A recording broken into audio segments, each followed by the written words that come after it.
Olunaku lw'eggulo pulezidenti w'ekibiina ki National Unity Platform Robert Kyagulanyi Ssentamu bwe yamaliriza okuwenja akalulu mu disitulikiti y'e Kasese yavuze agenda mu disitulikiti y'e Rubirizi mu kabuga akayitibwa Kyambula we yalowoozezza nti wajja okwanguyira okuva agenda atalaga disitulikiti 3 olwaleero okubadde Kamwenge, Kitagwenda ne Ibanda era waakedde okuva.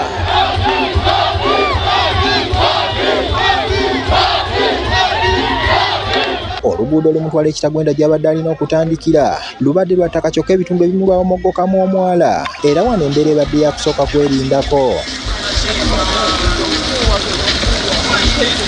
Bw'ayingidde disitulikiti y'e Kitagwenda asookedde mu kabuga k'e Mahoro ku kyalo Kanyabikere wasanze abawagizi be nga bakuŋŋaanye edda nga ye mulindwa. Abantu ba Kitagwenda mwebale munonga kutwakira n'amaanyi.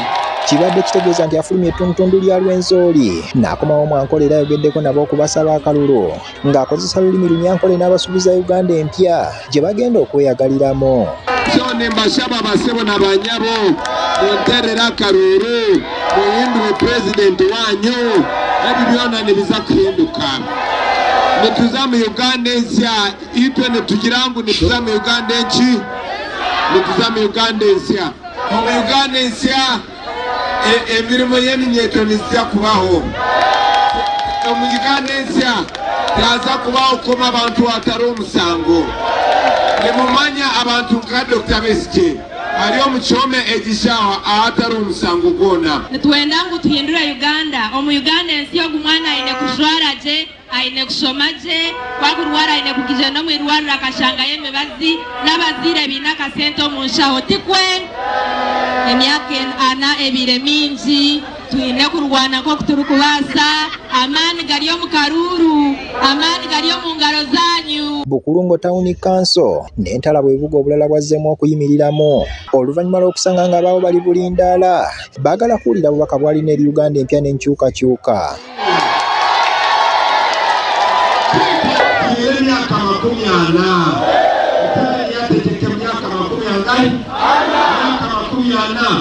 okadde emyanda ezikujaha nemanya ng'onamashomero agaha n'amabi n'amalwaliro aha n'omubazi basebo na banyabo netwenda kuleeta Uganda ensya.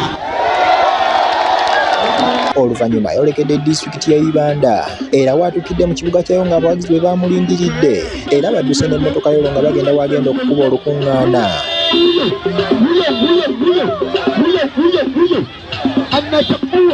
Ekiseera kituuse poliisi n'eyagala okumusalako abawagizi ababadde bamugoberera n'asooka n'ayimirira bonna bamala okumuyitako poliisi ereme okubakwata. Abantu bagenze badduka kyenkana kilomita ezisoba mu 3 okutuuka wabadde agenda okukuba olukuŋŋaana era waatukidde ku kisaawe ky'e Nyakateete Primary School nga sanyujja leero okuva mu bawagizi be.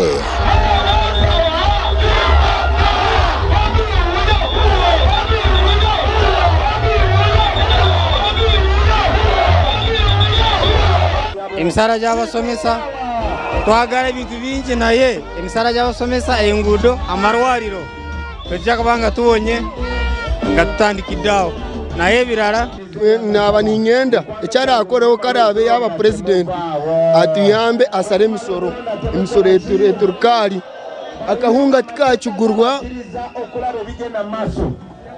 emboga nazo tizakigurwa mwenu tusomoozebwa munonga. Abantu bo mu Uganda n'ebyentambula bifu okirere wansi amakubo gonna amafu ebinnya binene biki kati nga ffe gavumenti wandayagadde tukwera amakubo mabi nnyo. Kyagulanyi ng'ayogerako eri abantu b'e Ibanda abategeezezza nti Uganda eddala lyeriko mu kiseera kino yeetaaga omukulembeze omujja asobole okukola ku bizibu by'abantu bye bamaze nabyo ebbanga okumala emyaka 40. Every day at least kubirayo omuntu omu essimu. Every day at least call one person tusobola okikola.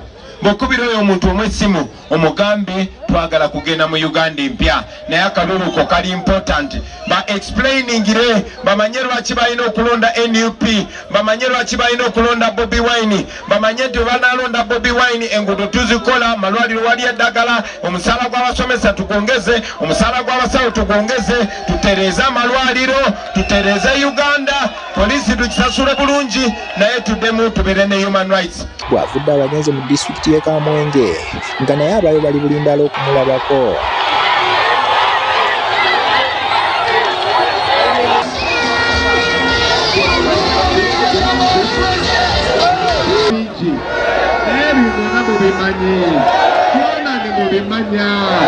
Nimumanya amarwaro ganyu tegaine mibazi nimumanya enguto zanyu tinindungi nimumanya amashomero ganyu timarungi nimumanya eminyeto yanyu tene mirimo nimumanya ngu nibapinga munonga nimumanya ngu famiremwe netegiti yangaryona okubarana okuwenja akalulu Kyagulanyi wakuddamu ku bbalaza ya Sabbiiti ejja ng'atalaga Lubaga South ne Lubaga North. Ronald Kitanda, BBS Terefayina, Wanayibanda mu ttundu lya Nkole.